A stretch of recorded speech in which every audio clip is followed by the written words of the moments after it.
আসসালামু আলাইকুম। তত্ত্বাবধায়ক সরকার ব্যবস্থা নিয়ে আমাদের দেশে বিতর্কের শেষ নেই। জাতীয় সংসদ নির্বাচন নিয়ে যে অচলাবস্থা, তার পেছনে রয়েছে এটি নিয়ে আমাদের রাজনৈতিক দলগুলোর বিপরীতমুখী অবস্থান, প্রতারণা, সংবিধান লঙ্ঘন ও স্বার্থপরতা, এমনকি পেশাগত অসদাচরণের মতো বিষয়। প্রথমা প্রকাশন থেকে প্রকাশিত আমার লেখার তত্ত্বাবধায়ক সরকার ব্যবস্থা বাতিলের রাজনীতি বইয়ে এসব অপকর্ম অপরাজনীতির ইতিহাস তুলে ধরা হয়েছে। পাঠকদের স্মরণে আছে যে ৯০-এর দশকে আওয়ামী লীগের নেতৃত্বে সুষ্ঠু নির্বাচন নিশ্চিতের লক্ষ্যে তত্ত্বাবধায়ক সরকারের দাবিতে সারা দেশে যখন ব্যাপক আন্দোলন গড়ে ওঠে, তখন ক্ষমতাসীন বিএনপির পক্ষ থেকে সংবিধানের দোহাই দিয়ে তা নাকচ করে দেওয়া হয়। পরবর্তী সময়ে আওয়ামী লীগ ও অন্যান্য বিরোধী দলের নির্বাচন বর্জনের প্রেক্ষাপটে ১৯৯৬ সালের একটি একতরফা নির্বাচনের মধ্য দিয়ে ক্ষমতায় এসে ত্রয়োদশ সংশোধনীর মাধ্যমে সংবিধানে তত্ত্বাবধায়ক সরকার ব্যবস্থা সংযোজন করে সংসদ থেকে সম্পূর্ণ নাটকীয়ভাবে পদত্যাগ করে বিএনপি। পরবর্তী সময়ে সংবিধানের পঞ্চম সংশোধনী বাতিল সংক্রান্ত উচ্চ আদালতের এক রায়ের পরিপ্রেক্ষিতে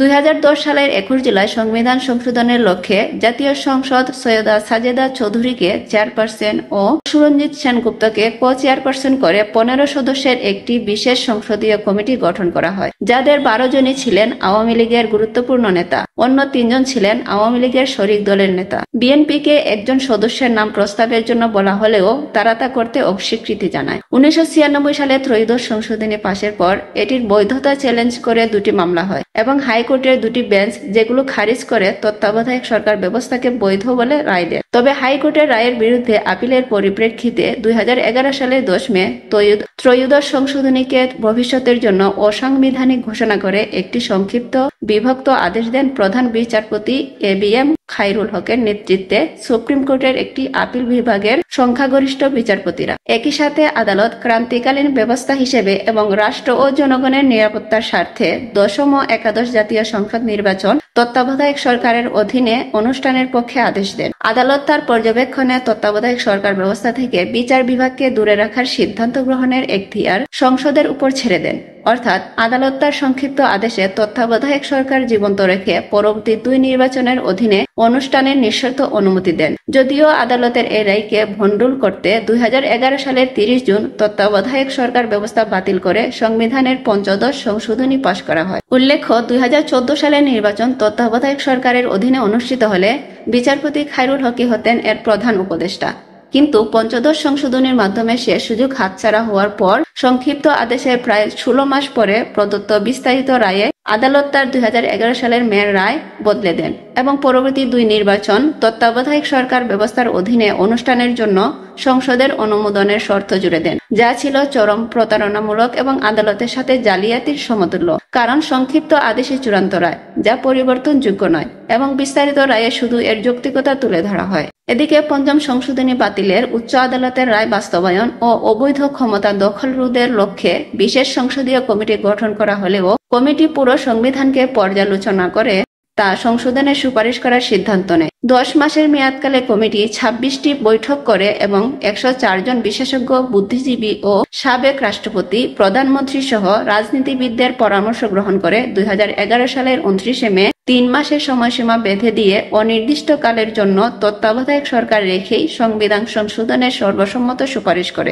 প্রসঙ্গত, আওয়ামী লীগের প্রতিনিধি দলের নেতা হিসেবে তৎকালীন প্রধানমন্ত্রী ও বিশেষ কমিটির সামনে ২০১১ সালের ২৭ এপ্রিল হাজির হয়ে একই প্রস্তাব করেন। কিন্তু ২৯ মে তারিখে তত্ত্বাবধায়ক সরকার ব্যবস্থা রাখার পক্ষে সর্বসম্মত সুপারিশ প্রণয়নের পরদিন ৩০ মে প্রধানমন্ত্রীর সাথে সাক্ষাতের পর কমিটির সিদ্ধান্ত পাল্টে যায়। সংসদ কর্তৃক গঠিত একটি বিশেষ সংসদীয় কমিটির সর্বসম্মত সুপারিশ নির্বাহী বিভাগের প্রধান কর্তৃক নাকচ করা সত্ত্বেও কমিটির কোনো সদস্য এর প্রতিবাদ করেননি। বরং কমিটির কো-চেয়ারপারসন সুরঞ্জিত সেনগুপ্ত বলেন, আমি আওয়ামী লীগ করি, আওয়ামী লীগের নীতি ও সিদ্ধান্তই আমার নীতি ও সিদ্ধান্ত, শেখ হাসিনা আমার নেত্রী, এর বাইরে কিছু নেই। উল্লেখ্য, বিশেষ সংসদীয় কমিটির সাথে সাক্ষাতের পরদিন ২০১১ সালের ৩১ মে প্রধানমন্ত্রীর এক সংবাদ সম্মেলন করেন, যাতে বলা হয় তত্ত্বাবধায়ক সরকার পদ্ধতি আদালত বাতিল করেছেন, আইনের শাসন মানলে আদালতের রায় মেনে চলতে হবে। রায়ের পর্যবেক্ষণ অংশে বলা হয়েছে, সংসদ মনে করলে পরবর্তী ২ নির্বাচন তত্ত্বাবধায়ক সরকারের অধীনে আসতে পারে, তবে বিচার বিভাগকে জড়িত করা যাবে না। দুর্ভাগ্যবশত এ বক্তব্য সম্পূর্ণ প্রতারণামূলক, কারণ পরবর্তী ২ নির্বাচন তত্ত্বাবধায়ক সরকারের অধীনে অনুষ্ঠানের ক্ষেত্রে আদালত তার 10 মে 2011 তারিখে সংক্ষিপ্ত আদেশে সংসদের অনুমতি কোনো শর্ত দেননি।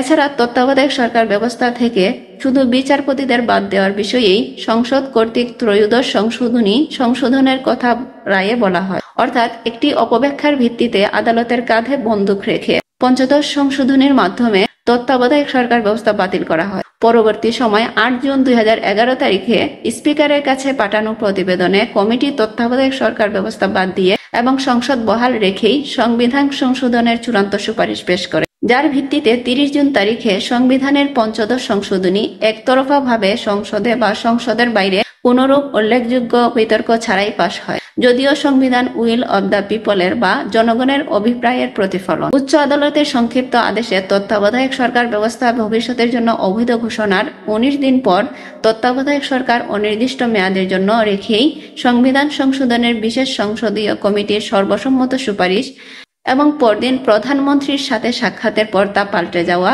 এবং এর 1 মাসের মধ্যে 30 জুন 2011 তারিখে তত্ত্বাবধায়ক সরকার বাদ দিয়ে সংবিধানের পঞ্চদশ সংশোধনী পাশ ছিল চরম নাটকীয়তার মাধ্যমে এক গৃহীত প্রলয়ঙ্কারী সিদ্ধান্ত। এই সিদ্ধান্তের বিধ্বংসী প্রভাবে 2014-2024 সালের একতরফা এবং 2018 সালের চরম জালিয়াতির নির্বাচন আমাদের দেশে অনুষ্ঠিত হয়, যা আমাদের গণতান্ত্রিক পদ্ধতিকে ধ্বংস করে জাতিকে খাদের কিনারে নিয়ে এসেছে।